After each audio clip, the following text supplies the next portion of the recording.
नमस्कार दोस्तों। आज हम एसएससी जीडी और यूपी कांस्टेबल को ध्यान में रखते हुए प्रीवियस ईयर का कुछ प्रश्न लेकर के आए हैं।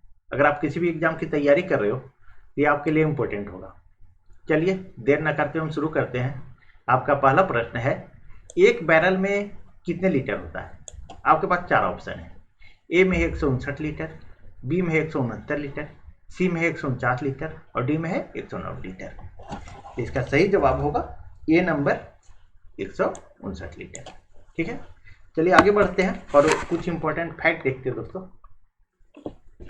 एक माइक्रोन बराबर होता है तो 0.001 mm होता है। ठीक है, नेक्स्ट है, एक अशक्ति बराबर होता है 746 वाट होता है। ठीक है, नेक्स्ट पॉइंट है हमारा, समुद्र की गहराई मापी जाती है, ये हाइड्रोमीटर द्वारा मापी जाती है। नेक्स्ट पॉइंट है आपका, सूर्य की किरणों को मापा जाता है, ये एक्यूमीटर द्वारा मापा जाता है। दोस्तों मैं आप लोगों को वही क्वेश्चन बताता हूँ जो कहीं ना कहीं पूछा हुआ है।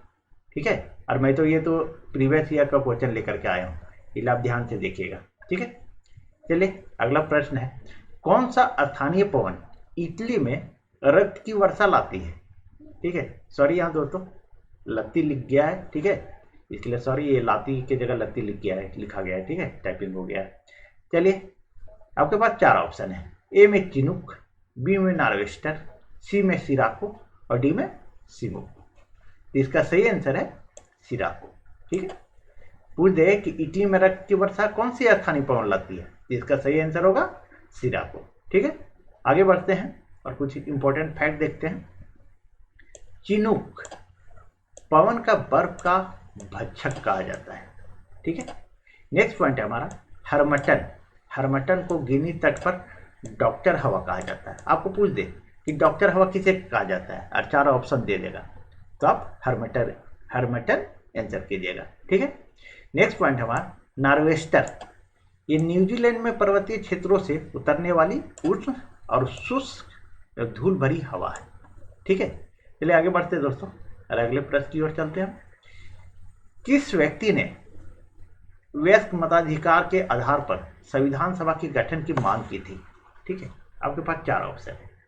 ए में है महात्मा गांधी, बी में है सुभाष चंद्र बोस, सी में है जवाहरलाल नेहरू, डी में है वल्लभ भाई पटेल। इसका सही आंसर होगा सी नंबर जवाहरलाल नेहरू। जवाहरलाल नेहरू ने वयस्क मताधिकार के आधार पर संविधान सभा की मांग के गठन की थी। ठीक है, चलिए आगे बढ़ते हैं दोस्तों और कुछ इंपॉर्टेंट फैक्ट देखते हैं।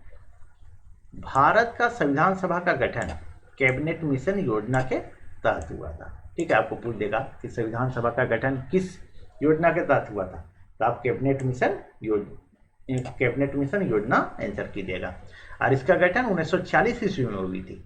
ठीक है, नेक्स्ट पॉइंट है हमारा, कैबिनेट मिशन योजना के तहत संविधान सभा में 389 सदस्य थे। नेक्स्ट पॉइंट है हमारा, पहली बैठक, तो संविधान सभा की पहली बैठक 9 दिसंबर 1946 ईस्वी को हुई थी और इसके अध्यक्ष थे सच्चिदानंद सिन्हा। तो 9 दिसंबर 1946 को जो बैठक हुई थी तो उसमें अस्थायी अध्यक्ष जो है सच्चिदानंद सिन्हा को चुन लिया गया था और 11 दिसंबर 1946 को जो बैठक हुई थी उसमें डॉक्टर राजेंद्र प्रसाद को अस्थायी अध्यक्ष चुना गया था। चलिए आगे बढ़ते हैं दोस्तों और अगले प्रश्न की ओर चलते हैं।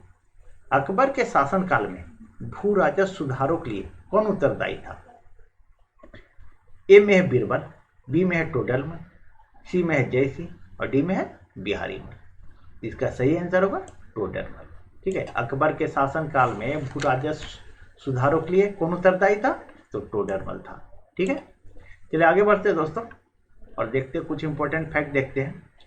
जिंदा पीर कहा जाता है, ये औरंगजेब को कहा जाता है। आपको आ जाएगा एग्जाम में कि जिंदा पीर किसे कहा जाता है, तो आप आंसर कीजिएगा औरंगजेब। ठीक है, नेक्स्ट पॉइंट है हमारा, अंतिम मुगल बादशाह था, तो अंतिम मुगल बादशाह कौन था, तो बहादुर शाह जफर था।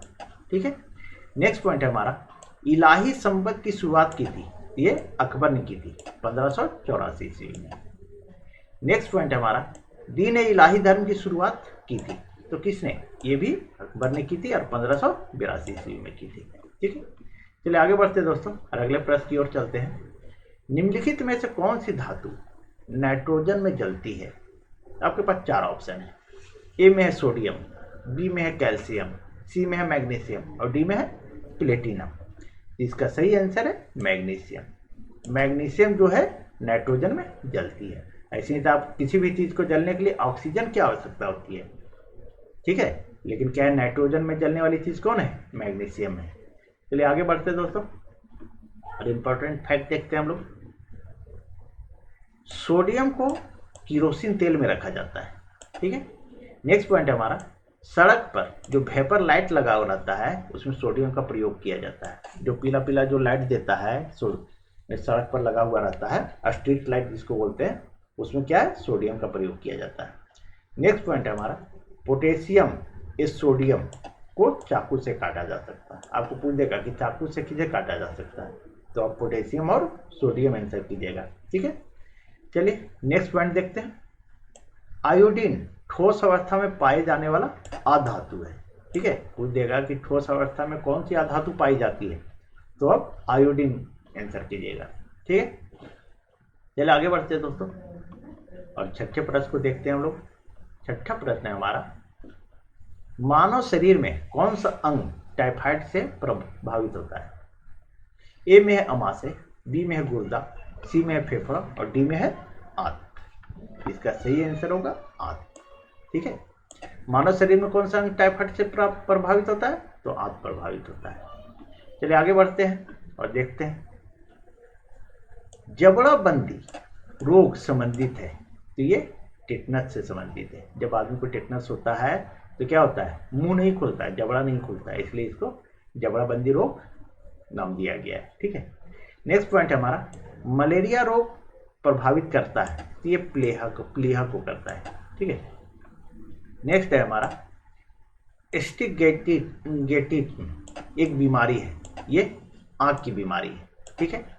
नेक्स्ट पॉइंट है हमारा, क्वासिक्योर बीमारी होती है, ये प्रोटीन की कमी से होती है, ठीक है। चलिए आगे बढ़ते हैं दोस्तों और अगले प्रश्न को देखते हैं हम लोग। निम्नलिखित में कौन सा वाद्ययंत्र बिना तार का है? आपके पास 4 ऑप्शन है। ए में है गिटार, बी में है सितार, सी में है ट्रम्पेट और डी में है वायलिन। इसका सही आंसर होगा ट्रम्पेट। आपको पूछ दे कि कौन सा वाद्ययंत्र बिना तार का है, तो इसका आंसर कीजिएगा ट्रम्पेट, ठीक है। चलिए आगे बढ़ते हैं दोस्तों और कुछ इंपॉर्टेंट फैक्ट देखते हैं हम लोग। मृदंग ये जो है दो मुंह वाला ढोल होता है, ठीक है। नेक्स्ट पॉइंट है हमारा, उस्ताद बिस्मिल्लाह खान का संबंध है शहनाई से। आपको पूछ देगा कि उस्ताद बिस्मिल्लाह खान क्या बजाते हैं, 4 ऑप्शन दे देगा, तो आप शहनाई आंसर कीजिएगा। और अहमद अली खान ये संबंधित है सरोद से। अहमद अली खान जो है सो सरोद जो है बजाते हैं। नेक्स्ट है हरिप्रसाद चौरसिया, ये बांसुरी वादक है। हरिप्रसाद चौरसिया जो है सो बांसुरी बजाते हैं, ठीक है। नेक्स्ट पॉइंट है हमारा, जाकिर हुसैन ये तबला वादक है, ठीक है। आगे बढ़ते हैं दोस्तों और अगले प्रश्न को देखते हैं। बोकारो स्टील प्लांट किस देश के सहयोग से स्थापित किया गया?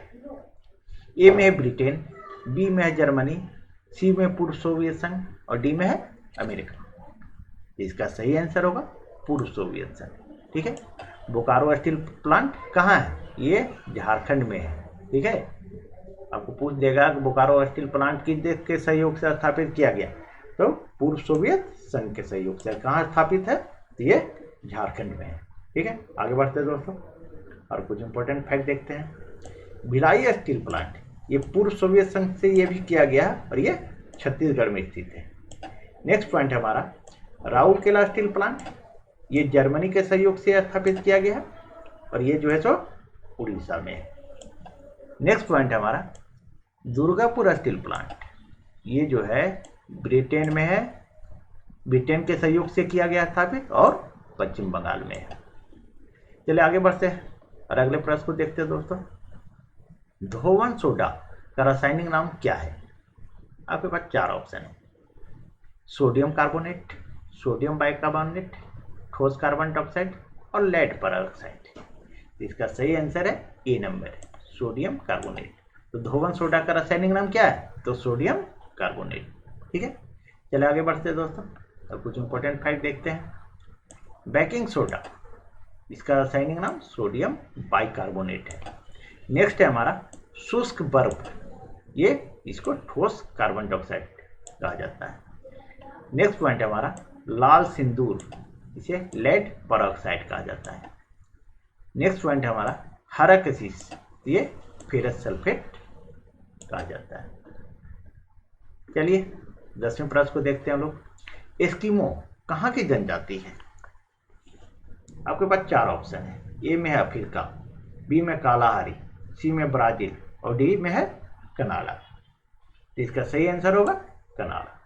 ठीक है, चलिए आगे बढ़ते हैं दोस्तों। अब कुछ इंपॉर्टेंट फैक्ट देखते हैं हम लोग। बुशमैन, ये कालाहारी का निवासी है। नेक्स्ट है निग्रो, ये जो है अफ्रीका का है। नेक्स्ट पॉइंट है हमारा बोरोबुदूर, ये जो है ब्राजील का है। नेक्स्ट जो है माओरी, माओरी जनजाति कहाँ की है? तो न्यूजीलैंड। ठीक है, नेक्स्ट पॉइंट है हमारा रेड इंडियन, ये जो है उत्तरी अमेरिका के है। दोस्तों अगर मेरी वीडियो आप लोगों को पसंद आ रही होगी तो प्लीज़ इसे लाइक एंड सब्सक्राइब करें। Thank you.